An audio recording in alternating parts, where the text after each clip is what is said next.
Hello guys, দেখো বসে আছি বড় মার মন্দিরের সামনে। এসেছিলাম বড় মায়ের পুজো দিতে, কিন্তু 2:30 বেজে গেছে, মন্দির বন্ধ হয়ে গেছে।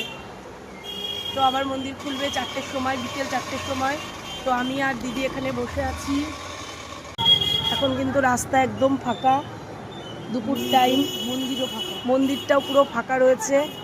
আর যখন আমরা পুজো, আমাদের আসতে লেট হয়ে গেছে বলে পুজো দিতে পারিনি আমরা, তাই একটু অপেক্ষা করছি। 4টের সময় আমরা মন্দির খুলবে, তারপর পুজো দেবো। বিকেল 4টে থেকে 8টা পর্যন্ত পুরো মন্দির খোলা থাকে, আর সকাল 8টা থেকে দুপুর 2:30 পর্যন্ত। তো চলো কিছুক্ষণ বাদে তোমাদেরকে মায়ের দর্শন করাবো। জয় বড় মা। কিছুক্ষণের মধ্যেই কিন্তু মন্দিরের সামনে লম্বা এক লাইন পড়ে গেছে। জয় বড় মা, জয় বড় মা।